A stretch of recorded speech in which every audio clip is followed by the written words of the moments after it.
अस्सलाम वालेकुम, मैं आपका मेंटोर सऊदुर रहमान और आप एक बार फिर से देख रहे हैं यूट्यूब चैनल कोडेंजो। प्रीवियस वीडियो के अंदर हमने देखा था हमारे पास पाइथन के अंदर स्ट्रिंग्स क्या होती हैं और स्ट्रिंग के अंदर हम स्लाइसिंग किस तरह से परफॉर्म करते हैं। स्ट्रिंग में से हमने कुछ चीज़ जो है एक्सट्रैक्ट करनी है, कुछ वैल्यूज़ जो हैं, कुछ अल्फ़ाबेट्स जो हैं हमने एक्सट्रैक्ट करने हैं, तो हम किस तरह से उस उनकी एक्सट्रैक्शन करेंगे वहाँ से। आज हम देखेंगे हमारे पास एफ स्ट्रिंग्स क्या होती हैं। इसको कर देते हैं कमेंट यहाँ पर और नीचे चलते हैं और इसी फाइल के अंदर अपनी वर्किंग स्टार्ट करते हैं। यहाँ मैं क्या करता हूँ, एक वेरिएबल लेता हूँ x, उसमें वैल्यू रखता हूँ 10 और y वेरिएबल के अंदर वैल्यू रखता हूँ 5। यहाँ पे करता हूँ मैं z equal to x plus y। अब आपको पता है मैं अगर इसको प्रिंट करूंगा z को तो जाहिर सी बात है ये 15 आ जाएगा। ये तो सिंपल कॉन्सेप्ट है। यहाँ पे देखें 15 आ गया। बट एफ स्ट्रिंग हमारे पास क्या है? एफ स्ट्रिंग को हम कुछ इस तरह से यूज करेंगे। अगर मैं यहाँ पे लिखूं रिजल्ट इक्वल टू, रिजल्ट हमने वेरिएबल का नाम रख लिया और इसके अंदर मैं एक स्ट्रिंग स्टोर करने जा रहा हूँ। बट किस तरह से? पहले मैं यहाँ पे लिखूंगा एफ, फिर लिखूंगा मैं डबल कोट्स। ठीक है, पहले मैंने लिखा एफ और उसके बाद मैंने लिखा डबल कोट्स। अब मैं यहाँ पे एक स्ट्रिंग लिखता हूँ, the sum of x and y is, sum हमारे पास किसके अंदर आ रहा है? जी के अंदर। मैं यहाँ पे लिखूंगा ब्रैकेट्स। अब इन ब्रैकेट्स के अंदर मैं अपना वेरिएबल लिख दूंगा z। अब आपने इस चीज को गौर से देखना है, ये सिंपल स्ट्रिंग है डबल कोट्स के अंदर जो मैंने लिख दी। बट इसके अंदर नई चीज क्या ऐड की है, इसके स्टार्ट में मैंने लिख दिया f। f के बाद आपने स्पेस कोई नहीं देनी, ठीक है ना। f के फौरन बाद आपने स्ट्रिंग स्टार्ट कर देनी है। और जब आपने वेरिएबल यूज करना है स्ट्रिंग के अंदर, अब आप देखिए जब हम स्ट्रिंग को प्रिंट करते तो क्या होता था, स्ट्रिंग के अंदर जो भी लिखा है एज इट इज शो हो जाता था। बट हमने वेरिएबल भी शो करवाना है, तो उसके लिए क्या करेंगे, स्टार्ट में f लिख देंगे और स्ट्रिंग के अंदर जहां पे हमने वेरिएबल यूज करना है वहां पर दो ब्रैकेट्स लगाएंगे। ब्रैकेट्स के अंदर हम अपना वेरिएबल पास कर देंगे। अब अगर मैं प्रिंट करता हूं रिजल्ट को और आउटपुट लेता हूं, क्लियर कर देते हैं एक बार, इसको दोबारा से रन करते हैं तो आप देखें the sum of x and y is 15। अब हमारे पास चाहिए तो ये था कि यहाँ पे प्रिंट ये भी एज इट इज हो जाता, बट हमारे पास वेरिएबल की वैल्यू प्रिंट हो रही है। तो ये है हमारे पास एफ स्ट्रिंग। अब अगर मैं यहाँ पे एक और चीज करूं, द वैल्यू ऑफ, यहाँ पे मैं फिर से ब्रैकेट्स लगाता हूँ, यहाँ पे मैं लिख देता हूँ x और यहाँ पे ब्रैकेट्स लगा के यहाँ पे लिख देता हूँ मैं y। अब आप देखिएगा, मैं दोबारा से क्लियर करके रन करता हूँ। अब आप देखें the sum of 10 and 5 is 15। ये किस तरह से हुआ? अभी एफ स्ट्रिंग के थ्रू हमने यहाँ पे एफ लगाया, डबल कोट्स के अंदर हमने जो भी लिखना है यहाँ पर वो चीज लिखी, और जहां पे हमने वेरिएबल्स यूज करने हैं वहां पे हमने लगानी है ब्रैकेट्स। अब देखें यहाँ पे हमने लिखा ब्रैकेट्स के अंदर x, मीन टू से यहाँ पे वैल्यू उठ के आ गई x की। यहाँ पे लिखा y तो y की वैल्यू आ गई। अब यहाँ पे लिखा हमने z तो हमारे पास z की वैल्यू उठ के आ गई। हम यहाँ पे z की जगह पे ये भी कर सकते हैं x प्लस वाई, सेम काम परफॉर्म होगा। क्लियर करके दोबारा से रन करता हूं तो आप देखें the sum of 10 and 5 is 15। अब ये काम हम एक और तरीके से कर सकते थे। अगर मैं यहाँ पे करूं रिजल्ट 1 इज इक्वल टू, अब मैं एफ स्ट्रिंग को यूज नहीं कर रहा, मैं एफ स्ट्रिंग के बगैर करूंगा। देखिए मैंने यहाँ पे लगाई स्ट्रिंग, मैं यहाँ पे लिखता हूँ द सम ऑफ। अब देखें यहाँ पे मैंने x लगाना है तो मैं क्या करूंगा, कॉन्केटिनेशन प्लस, यहाँ पे मैं लिखूंगा x, फिर मैं प्लस लिखूंगा, फिर मैं डबल कोट्स लिखूंगा, यहाँ पर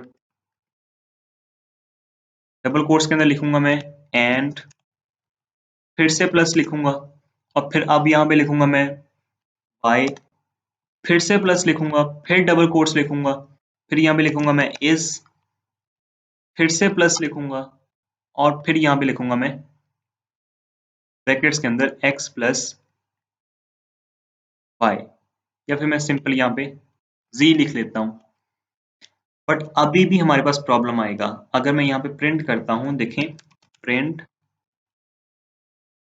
रिजल्ट 1, मैं इसको प्रिंट करता हूँ तो हमें एरर शो कर देगा कि हमारे पास इंटीजर और स्ट्रिंग जो है वो आपस में कॉन्कैटिनेट नहीं हो सकते, क्योंकि कॉन्कैटिनेशन हमने पढ़ी थी स्ट्रिंग्स के अंदर। तो ये इतना लंबा प्रोसेस करने के बाद भी हमारे पास ये रिजल्ट नहीं आया। अब यहाँ पे हमें क्या करना पड़ेगा, ये जो इंटीजर हैं इनकी डाटा टाइप चेंज करनी पड़ेगी। मैं यहाँ पे कर देता हूँ str। डाटा टाइप हम किस तरह से चेंज करते हैं, टाइप कास्टिंग क्या होती है, आई बटन में आपको लिंक मिल रहा होगा, मैंने इसके ऊपर वीडियो बनाई हुई है, आप जाके विजिट करें ताकि आप लोगों को इस वीडियो की समझ आ सके, इस लेक्चर की समझ आ सके। अब देखिए, मैंने स्ट्रिंग डाटा टाइप के अंदर कन्वर्ट कर दिया str को, सॉरी अपने x वेरिएबल को। अब यही काम मैं इसके ऊपर परफॉर्म करता हूँ, str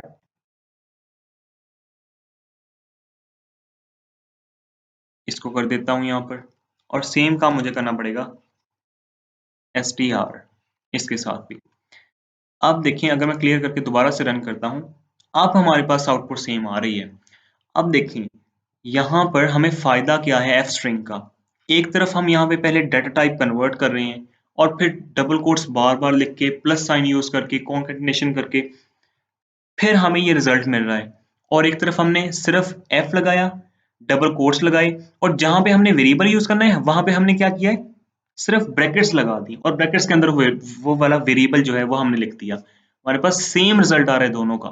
तो इस काम से बचने के लिए हम यूज करते हैं अपनी एफ स्ट्रिंग को। अब देखिए, इसी तरह का एक और हमारे पास काम भी है। एक और वेरिएबल बनाता हूं, res, इसका मतलब भी रिजल्ट समझ ले, कोई भी वेरिएबल बना सकते हैं। और यहाँ पे करूंगा द रिजल्ट या the sum of x and y is. अब देखिए, मैंने यहां पर यूज करना है अपने रिजल्ट को, जो कि हमारे पास किस में आ रहा है, वेरिएबल z के अंदर, x प्लस y। मैं यहाँ पे क्या करूंगा, मैंने यहाँ पे लिखी ब्रैकेट्स और ब्रैकेट्स के अंदर मैं लिख दूंगा z। बट अगर मैं प्रिंट करता हूं इसको, प्रिंट res, और रन करता हूं आउटपुट को, तो आप देखिए हमारे पास z सिंपल शो हो रहा है जिस तरह से हमने उसके अंदर लिख दिया है। अब यहाँ पे एक तरीका और क्या है, मैं यहाँ पे क्या करूं, एक और वेरिएबल बनाऊं, न्यू res फॉर एग्जांपल, और उसके अंदर मैं क्या करूं, res डॉट फॉर्मेट करूं, फॉर्मेट के अंदर पेरेंथेसिस लिखूं, पेरेंथेसिस के अंदर फिर मैं लिखूं z। अब यहाँ पे होगा क्या कि ये वाला जो res है, इसके अंदर फॉर्मेट का फंक्शन क्या परफॉर्म करेगा, ये वाली जो z वैल्यू है इसको उठा के यहाँ पे पुट कर देगा। अब अगर मैं यहाँ पे प्रिंट करता हूँ, देखें न्यू res को, न्यू res इसको प्रिंट करूं, तो अभी हमारे पास एरर शो कर रहा है। तो एरर किस चीज का आ रहा है ये, ओके, हमने एक्चुअली यहाँ पर z नहीं लिखना, हमने यहाँ पर सिंपल जो ब्रैकेट्स छोड़ देनी है खाली। अब अगर मैं यहाँ पे प्रिंट करता हूँ, देखें z को लिखता हूँ फॉर्मेट के अंदर, तो ये फॉर्मेट क्या करेगा, इस z की वैल्यू को उठा के इसके अंदर पुट कर देगा। अब मैं अगर इसको रन करता हूँ, क्लियर कर देते हैं आउटपुट को, एक बार दोबारा से रन करते हैं, तो आप देखिए हमारे पास ये आउटपुट आ रही है इसकी, the sum of x and y is 15 इसने यहाँ पे शो कर दिया है। बट अब यहाँ पर देखें, अगर मैं यहाँ पे x की वैल्यू भी स्टोर करना चाहता हूँ, मैं फिर से लिखूंगा यहाँ पे ब्रैकेट्स, यहाँ पे फिर से ब्रैकेट्स लिखूंगा। अब देखें, यहाँ पे तरतीब का ख्याल रखना पड़ेगा। पहले बार में मैंने क्या करना है, यानी कि यहाँ पर मैंने x की वैल्यू लेके जानी है, तो मैं यहाँ पे लिखूंगा x, कॉमा, फिर यहाँ पे y की वैल्यू स्टोर करवानी है, तो कॉमा के बाद मैं लिखूंगा यहाँ पे y, फिर कॉमा डालूंगा, फिर यहाँ पे मैंने स्टोर करवाना है z, तो मैं यहाँ पे लिखूंगा z। अब मैं इसको क्लियर करके दोबारा से रन करूं, तो आप देखिए तीनों की आउटपुट हमारे पास सेम आ रही है। तो इट्स अप टू यू कि आप कौन सा मेथड आप यूज करना चाहते हो। प्रोग्रामिंग में सबसे बेस्ट मेथड वो होता है जो फर्स्ट ऑफ ऑल तो वन लाइन ऑफ कोड के अंदर हो, और उसका सिंटेक्स जो है, उसकी जो कोडिंग है वो बहुत शॉर्ट हो, शॉर्ट सी कोडिंग के अंदर लिखा हुआ हो। अब देखिए हमारे पास ये टू लाइन ऑफ कोड में आ गया, ये तो पहले शुरू में रिजेक्ट हो गया ना। अब यहाँ पर अगर हम जाएं, तो यहाँ पे बार बार स्ट्रिंग्स को बनाओ, फिर यहाँ पे कॉन्केटिनेशन करो, फिर डाटा टाइप्स जो है उनको चेंज करो। तो सबसे बेस्ट मेथड हमारे पास कौन सा है, एफ स्ट्रिंग का। तीनों एक ही काम कर रहे हैं, आप कोई भी परफॉर्म कर सकते हैं, बट एफ स्ट्रिंग जो है हमारे पास मोस्ट कॉमनली यूज होता है। जब हम नेक्स्ट प्रैक्टिस करेंगे एडवांस लेवल के ऊपर तो आप लोगों को पता चलेगा कि एफ स्ट्रिंग का कितना फायदा है हमारे पास यूज करने का। इसके अंदर हमने सिंपल क्या किया है, स्टार्ट में एफ लिखा, डबल कोट्स लिख ली और डबल कोट्स के अंदर अब सारा का सारा काम हो रहा है हमारे पास परफॉर्म। हमने ये देखें, ये वाली जो चीजें टेक्स्ट हम लिखेंगे एज इट इज प्रिंट हो जाएगा, और जो चीज हम ब्रैकेट के अंदर लिख देंगे वो हमारे पास वेरिएबल के तौर पे यूज हो जाएगा। यानी कि हमने यहाँ पे x वेरिएबल यूज कर लिया, y वेरिएबल यूज कर लिया और x प्लस वाई कर दिया, या हम यहाँ पर z वेरिएबल यूज कर लेते हैं। हम कोई भी फंक्शन यहाँ पे स्ट्रिंग के अंदर परफॉर्म करवा सकते हैं। तो ये थी हमारे पास सिंपल एफ स्ट्रिंग्स क्या होती हैं, और हम डिफरेंट मेथड्स के थ्रू हम किस तरह से स्ट्रिंग्स को आपस में मिला के लिख सकते हैं, हम एफ स्ट्रिंग को किस तरह से यूज कर सकते हैं, हम फॉर्मेट मेथड को किस तरह से यूज कर सकते हैं, हम प्लस साइन को यूज करते हुए कॉन्कैटिनेशन के थ्रू इसको किस तरह से परफॉर्म कर सकते हैं। होप सो आपको इन सब चीजों की समझ आ गई होगी। सबसे इंपॉर्टेंट था इसके अंदर एफ स्ट्रिंग, जो कि आज का हमारा टॉपिक भी था। अगर आपको इसकी समझ नहीं लगी तो आप कमेंट सेक्शन में मुझे पूछ सकते हैं। सो नेक्स्ट वीडियो तक के लिए मुझे इजाजत दें, मिलते हैं अगली वीडियो में। चैनल को आपने सब्सक्राइब कर देना है, वीडियो को लाइक कर दिया करें और अपने फ्रेंड्स के साथ इसको शेयर जरूर किया करें ताकि उनका भी फायदा हो सके, वो भी इस कोर्स को स्टार्ट कर सकें। मुझे इजाजत दें, अल्लाह हाफिज।